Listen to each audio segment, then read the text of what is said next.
Boa noite, irmãos, boa noite, irmãs. Esse é o momento em que vamos ouvir a santa e bendita palavra de Deus. Assim sendo, eu convido você a abrir comigo a palavra de Deus em Êxodo, capítulo 32, versos de 1 a 10. Êxodo, capítulo 32, versos de 1 a 10.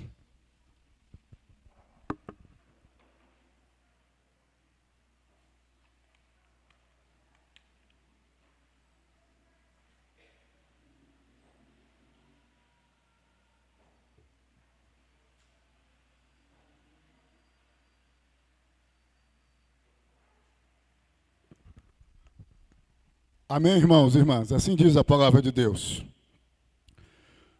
Mas vendo o povo que Moisés tardava em descer do monte, acercou-se de Arão e lhe disse: levanta-te, faze-nos deuses que vão adiante de nós. Pois quanto a este Moisés, o homem que nos tirou do Egito, não sabemos o que lhe terá sucedido. Disse-lhes Arão: tirai as argolas de ouro das orelhas de vossas mulheres, vossos filhos e vossas filhas, e trazei mas. Então todo o povo tirou das orelhas as argolas e as trouxe a Arão. Este, recebendo-as das suas mãos, trabalhou o ouro com buril e fez dele um bezerro fundido. Então disseram: são estes, ó Israel, os teus deuses, que te tiraram da terra do Egito. Arão, vendo isso, edificou um altar e, apregoando, disse: amanhã será festa ao Senhor. No dia seguinte, madrugaram e ofereceram holocaustos e trouxeram ofertas pacíficas. E o povo assentou-se para comer e beber, e levantou-se para divertir-se. Então disse o Senhor a Moisés: vai, desce, porque o teu povo que fizeste sair do Egito se corrompeu, e depressa se desviou do caminho, que lhe havia eu ordenado. Fez para si um bezerro fundido, e o adorou, e lhe sacrificou. E diz: são estes, ó Israel, os teus deuses que tiraram da terra do Egito. Disse mais o Senhor a Moisés: tenho visto este povo, e eis que é povo de dura cerviz. Agora, pois, deixa-me, para que se acenda contra eles o meu furor, e eu os consuma, e de ti farei uma grande nação. Quando os nossos recursos se tornam idolatria, quando os nossos recursos se tornam idolatria, esse é o nosso tema. Deus amado, Deus santo, neste momento desejamos ouvir unicamente a tua voz.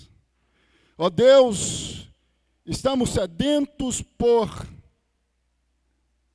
ouvir-te.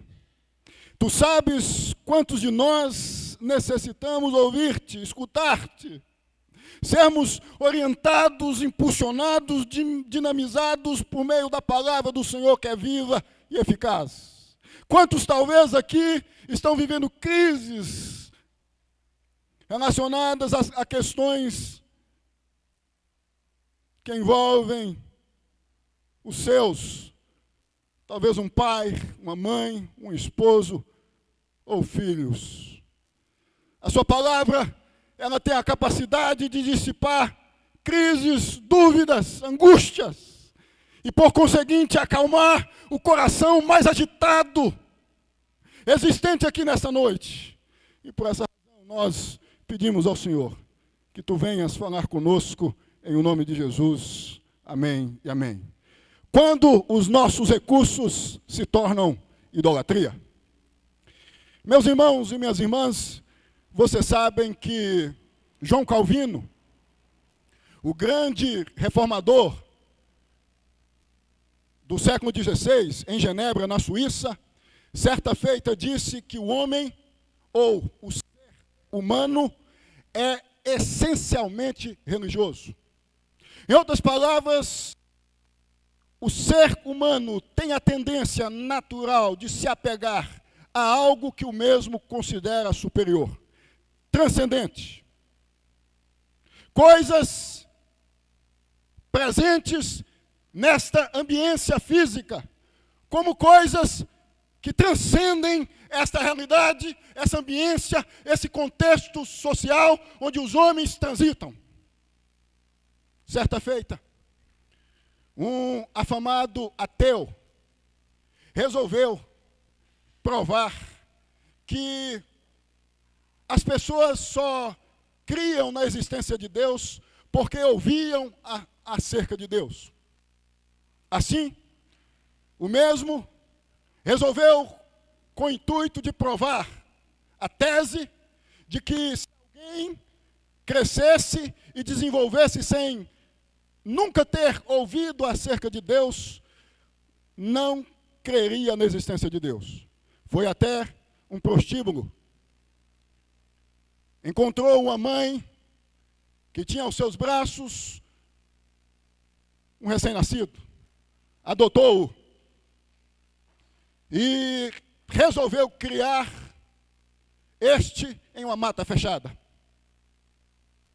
Anos depois, precisamente cerca de 16 anos depois, este afamado ateu percebeu que todas as tardes, a criança que havia se tornado um jovem saía da tenda onde residiam.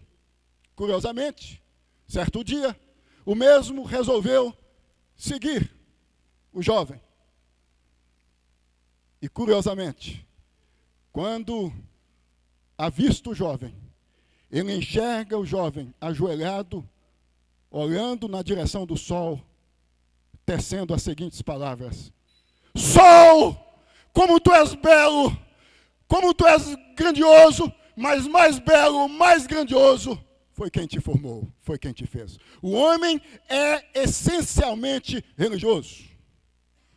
O famoso antropólogo canadense, Don Hudson, escreveu uma obra muito conhecida no mundo, Fator Melquisedeque, onde o mesmo atesta que, a partir de experiências de muitos missionários, que em civilizações que nunca tinham ouvido falar acerca de Deus, acerca do Evangelho, existia a crença na palavra de Deus em Deus. O homem é essencialmente religioso. Nós estamos diante de um texto da palavra de Deus que destaca o povo de Israel na geografia do Monte Sinai. Vocês sabem, de acordo com o verso 1 do capítulo 32, que Moisés havia se retirado de onde o povo estava e subido até o monte. E já se passavam alguns dias, algum tempo, melhor dizendo. O povo, inquieto, resolveu desviar-se do propósito que Deus havia estabelecido para o mesmo. Quando pressiona Arão a fabricar um ídolo, um bezerro de ouro. É o que destaca o verso 4 do capítulo 32. Notem que este bezerro foi edificado a partir dos recursos do povo. Arão diz ao povo: peguem tudo que vocês têm, as argolas, seus recursos, com a finalidade de construirmos o que vocês desejam. O nosso tema é: quando os nossos recursos se tornam idolatria. Os recursos deste povo se tornaram idolatria. O ídolo foi feito, foi edificado a partir dos recursos deste povo. Meus irmãos, um povo que havia visto Deus fazer milagres extraordinários no Egito. Um povo que viu Deus, por meio de Moisés, humilhar o rei mais poderoso à época do mundo, o rei do Egito. Resolve esquecer-se de tudo e curvar-se a um ídolo. Quando os nossos recursos se tornam idolatria, presta atenção, considerando que o texto nos apresenta, em primeiro lugar, quando estamos presos religiosamente ou espiritualmente a homens. Quando os nossos recursos se tornam idolatria, quando estamos presos religiosamente ou espiritualmente a homens. Vejam que o verso 1 do capítulo 32 diz que o povo resolveu pedir para que Arão construísse um ídolo a partir dos seus recursos, em função da ausência de Moisés. Estavam presos à pessoa de Moisés religiosamente e espiritualmente. O relacionamento deles com Deus se limitava, se restringia à pessoa de Moisés. Muitas vezes nós nos desviamos, nós nos afastamos, nós escorregamos espiritualmente, religiosamente de Deus, porque estamos presos a homens que se distanciam de nós, que erram diante de nós. Talvez você conheça alguém que resolveu deixar de viver de acordo com o Evangelho, porque teve uma decepção enorme, gigantesca, com alguém. Você está, a exemplo desse povo, correndo um risco enorme. Este povo reduziu, restringiu o seu relacionamento com Deus à pessoa de Moisés. E se desviou, se afastou de Deus.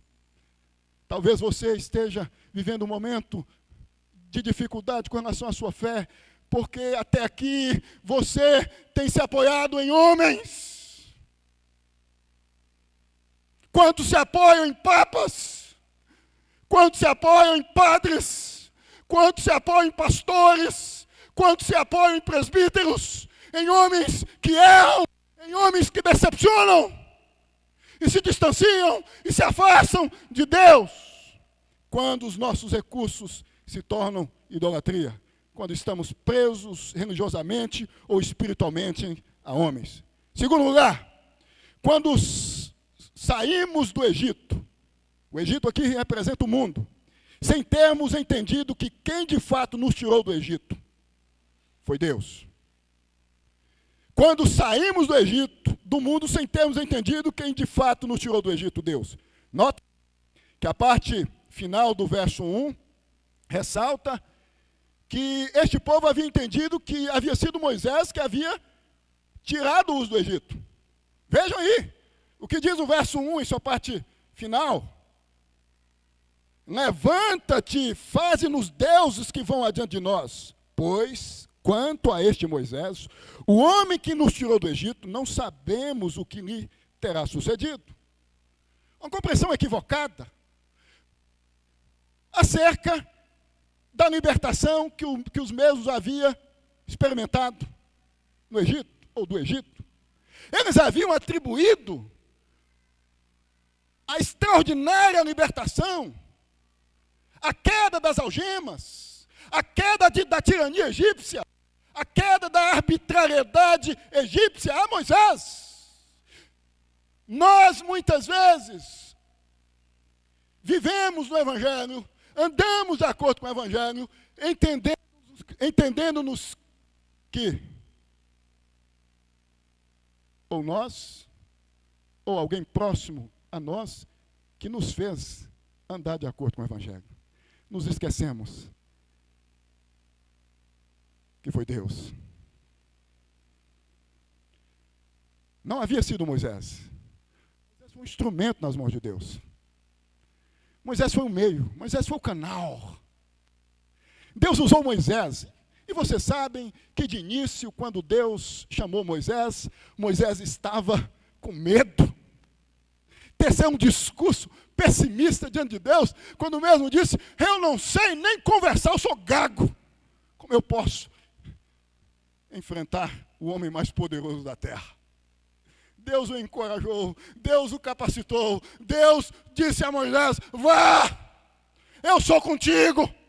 Irmãos, nós devemos apoiar em nossa fé, não em homens, mas em Deus, em Jesus Cristo. Todo benefício que vivemos a partir do encontro que tivemos com Deus, por meio de Jesus, quando o Espírito Santo aplicou Jesus em nós, tem a ver com a graça bendita de Deus, e essa graça não se afasta de nós, apesar de nós.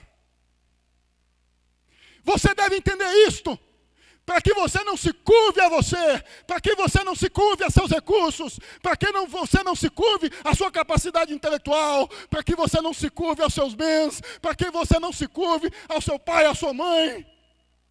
Entenda, tudo que está acontecendo com você, essa coisa maravilhosa, interna, que permeia a sua alma, relacionada à vontade de ir para o céu, não tem a ver com o pastor, não tem a ver com o irmão que falou de Jesus para você, tem a ver com Deus agindo em você por meio do Espírito Santo. O Egito sumiu da sua vida, o Egito desapareceu da sua vida, porque Deus te resgatou, te tirou do Egito. Em terceiro lugar, quando os nossos recursos se tornam idolatria, quando temos líderes despreparados teologicamente, ou que estão preocupados em agradar os seus liderados e não a Deus. Versos 2 e 3. Apresenta-nos um Arão que estava preocupado em agradar o povo e não a Deus. Despreparado teologicamente. Vejam aí, o povo pressiona-o. Moisés não está aqui. Dá um jeito. Dá um jeito. Resolva a nossa questão. E Arão é dissuadido, é persuadido, não aguenta a pressão e cede. Nós, muitas vezes, temos a tendência de nos afastarmos por causa de quem nos lidera. Líderes despreparados, que vão de acordo, que andam de acordo com a onda. O nosso país está cheio de líderes despreparados teologicamente, que vivem com o propósito de agradar os seus ouvintes, e não a Deus. Cultos antropocêntricos, o homem no centro. Músicas antropocêntricas, humanistas. Palavras ou sermões que possuem o propósito unicamente de agradar pessoas. Agradar o homem mais rico da igreja, a mulher mais rica, o mais inteligente, o mais influente, o popstar, a estrela. Nós estamos vivendo, infelizmente, em nosso país, uma realidade, é óbvio que toda regra tem sua exceção, de líderes que estão preocupados em abarrotar, em encher as suas igrejas, em agradar a plateia, em agradar o público, em satisfazer quem está ouvindo, e não em agradar a Deus. Arão aqui cometeu um erro grotesco, a ponto do próprio Deus dizer: Arão vacilou, Moisés. O povo se corrompeu. Desça do monte. Vai lá resolver. Você é um líder. Você é a pessoa que tem que resolver o negócio. Você foi o indivíduo que eu preparei teologicamente, doutrinariamente, experimentalmente, você experimentou de mim. Você tem que descer. Quantos líderes despreparados que matam pessoas? Que matam. Quantas pessoas machucadas. Quantas pessoas feridas. Decepcionadas. Eu conheci, alguns anos atrás, um casal que havia sofrido uma perda. A esposa havia perdido a mãe para um câncer. Isso. Quando a mãe recebeu o diagnóstico do câncer, recorreu à medicina. Os médicos, como fazem, orientaram-a a se submeter ao processo de quimioterapia. E assim fizeram, conquanto, um determinado dia, um líder de uma determinada igreja resolveu visitar a família. E nessa visita, o mesmo disse: Deus está dizendo a mim, para dizer a vocês, para que vocês venham abandonar a quimioterapia, porque Deus vai curar, Deus vai dizimar esse câncer. Hoje Deus está dizendo que esse câncer há de sumir da vida da sua mãe, dirigindo tais palavras à esposa. O casal resolveu seguir o que tal líder havia dito. A quimioterapia foi suspensa. A saúde da mulher foi se agravando, foi se agravando, foi se agravando. Ela chegou a óbito, ela morreu. O casal se afastou da igreja.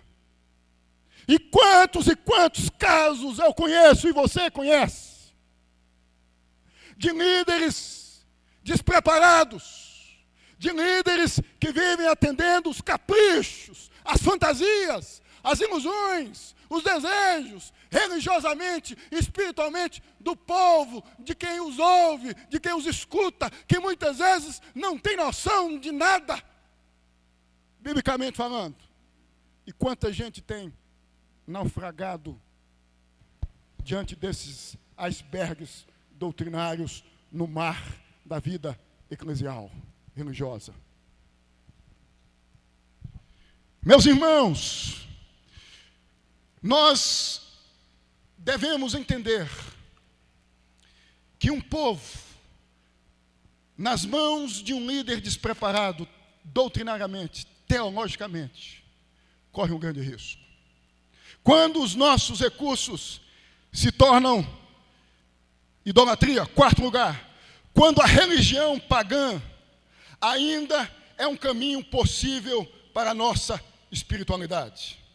Quando a religião pagã ainda é um caminho possível para a nossa espiritualidade. É o que destaca o verso 4. Eles constroem o bezerro de ouro.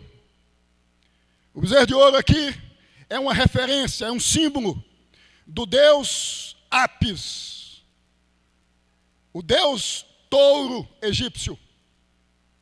Arão, então, ele está com a cabeça, religiosamente falando, no panteão egípcio. Está com a cabeça na religiosidade egípcia. Está com o coração na religiosidade egípcia. Porque quando o povo pede para que o ídolo fosse edificado, Arão constrói exatamente um ídolo, um deus pagão egípcio. O deus Apis.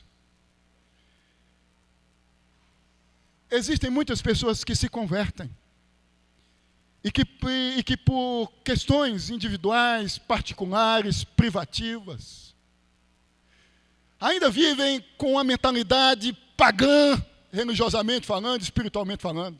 Superstição. É aquela pessoa que ainda recorre ao horóscopo.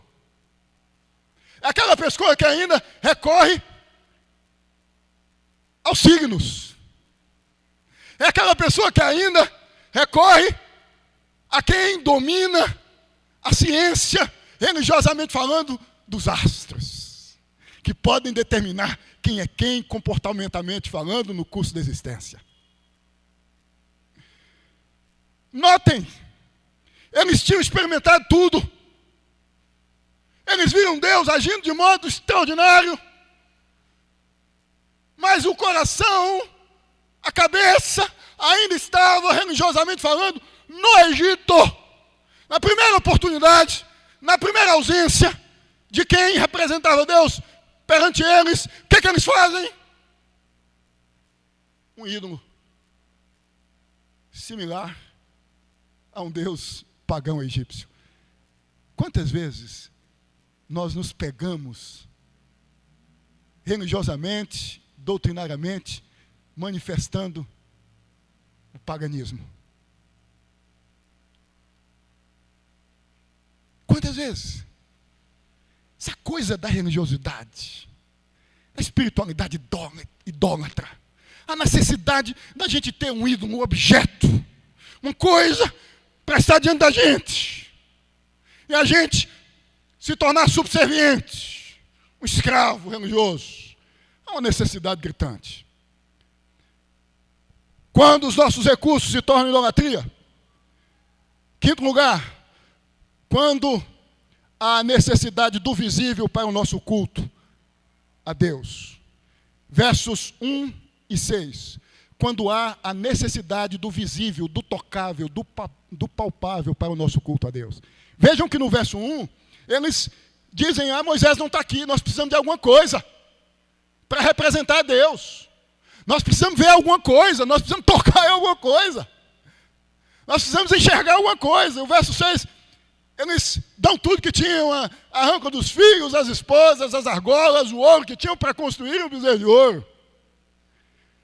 Essa coisa da religiosidade cega, desnuda de uma compreensão teológica, doutrinária, bíblica, veraz, faz com que muitos vivam espiritualmente, religiosamente, cegamente.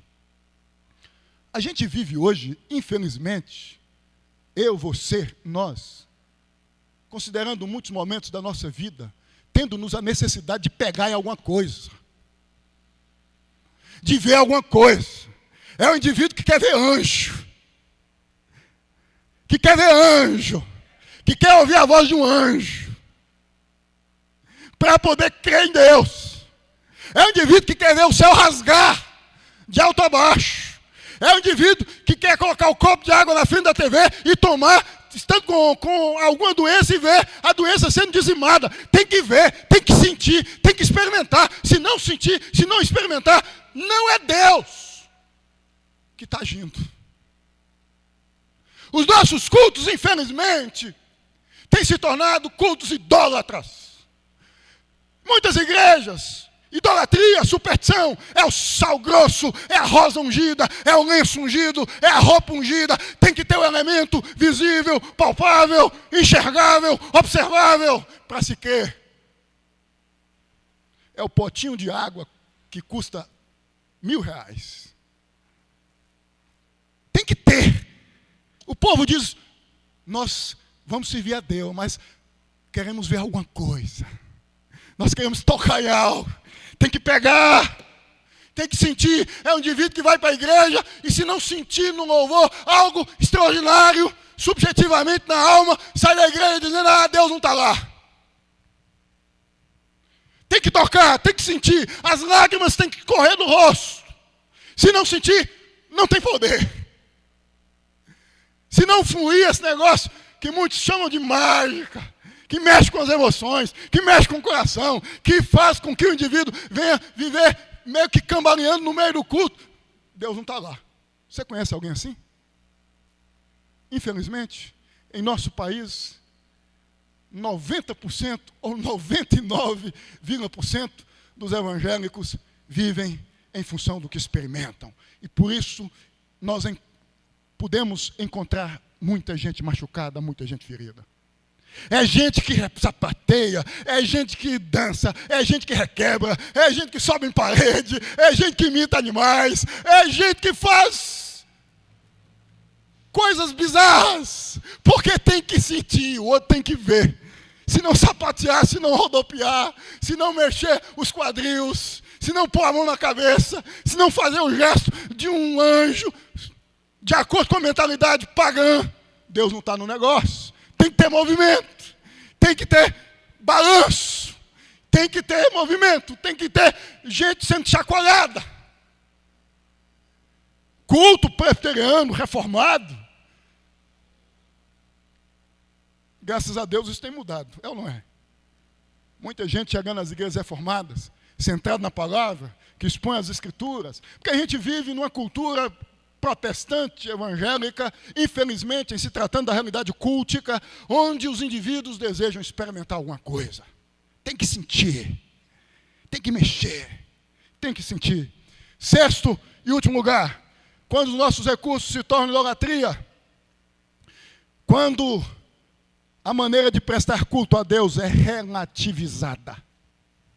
Quando a maneira de prestar culto a Deus é relativizada, versos 7 e 8. Vejam que depois de terem feito o bezerro, eles oferecem sacrifício, ofertas pacíficas, holocausto. Eles fazem um negócio estranho e Deus já havia, irmãos, dito o que deveria ser feito no que diz respeito ao serviço cultico ao próprio Deus. Se vocês voltarem a alguns capítulos, Vocês vão perceber que Deus havia dado algumas instruções ao povo por meio de Moisés, do tabernáculo, de como deveria ser o relacionamento deste povo com Deus. Então eles estavam cientes, eles sabiam. Mas eles relativizaram. Vai ser do nosso jeito, vai ser da nossa forma. Tem o nome de Deus aqui? Alguém está falando de Deus? Alguém está oferecendo oferta pacífica, sacrifício? Tem dança religiosa? Tem movimento espiritual? Tem alguma coisa que está relacionada com Deus? Então Deus está no negócio. Eu conheço inúmeras igrejas assim. É a relativização dos cultos, da palavra de Deus. Cultos que são prestados ao modo, ao gosto das pessoas. É triste vermos líderes em nosso país preocupados em gerar movimento e mais movimento, porque a onda hoje é dos movimentos, é dos shows, é das luzes escuras, é das paredes escuras. Está na moda. A moçada tem sido atraída. Nada contra. Mas quando a motivação é fazer o que o povo está pedindo, quando a motivação não é agradar a Deus, e aí se relativiza, e aí se elabora um discurso, não, mas aqui a gente canta músicas que estão de acordo com a Bíblia, a gente fala de Deus. Então está tudo certo. Está tudo certo. Quantos cultos que se tornaram shows. Shows. Literalmente shows. Eu ouvi alguém, que eu em um evento que eu participei, que eu não deveria ser pastor luterano, que eu devia ser pastor pentecostal, porque eu discursava bem, porque eu falo bem. Se eu quisesse, eu ia sair desse negócio. Eu devia ir para um negócio mais aberto. Eu escrevo livros. Você está perdendo. Como se eu tivesse interessado no que o outro pode dar. Não. Interessado no que Deus pode me dar. No que Deus pode me propor. Irmãos, nós vivemos hoje até com nós, tratando dos nossos cursos, porque talvez você tenha uma vida, até uma nação, a igreja, pensou em dizer, por que assim? Por que não assim? Por que não isso? Por que não transforma isso? Nada que eu mexer. Nada desde que esteja de acordo com o que prescreveu. Não agrada isso. Eu vou, ao verso 9, que diz o seguinte. Tenham visto este povo, e é povo duro assim, coração de pedra.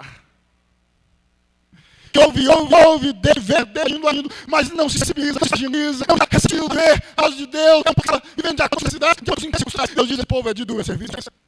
Agora, pois, deixa-me, você senta com eles, meu furor, me colo, né, o mesmo, e os consuma. E te ama. Deus está dizendo, eu vou te pôr. Não se preocupe, eu vou destruir o povo, vou consumir o povo, mas outra nação vai surgir. Moisés tinha um coração de pastor. E diante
destas palavras, de acordo com os versos por conseguinte, o verso 11 precisamente, intercede em favor do povo. Deus, não faça isso. Tenha misericórdia. Assim como Moisés, eu e você, nós, se conhecemos alguém que está distante, que o coração tem sido duro, que tem se comportado espiritualmente como um iceberg, sensível, não desista. Interceda. Talvez seja um familiar seu, um pai, uma mãe, um irmão, um tio, um vizinho. Interceda. Quando Deus escuta, quando Deus ouve, Deus muda, e Deus mudou a realidade desse povo. Seja um Moisés na vida de quem está construindo bezerros de ouro. Seja um Moisés na vida de quem está construindo, edificando altares voltados para si mesmos. Seja um Moisés na vida de alguém que está distante de tudo aquilo que tem a ver com o Evangelho. Não se insurja, não critique, não zombe, não se levante com uma arma em punho, com a final de atirar e matar. Não pegue pedras, metaforicamente falando, com o intuito de apedrejar. Seja um Moisés em vendo a situação deplorável espiritual de alguém que você conheça. Em nome de Jesus, se coloque diante de Deus, interceda, clame a Deus, muda, Senhor, transforma esse coração duro em um coração sensível. Sensível. Que assim seja, meu irmão e minha irmã, em nome de Jesus. Que esta palavra possa trabalhar em seu coração e em sua mente, em nome de Jesus. Deus te abençoe. Ponha-se de pé.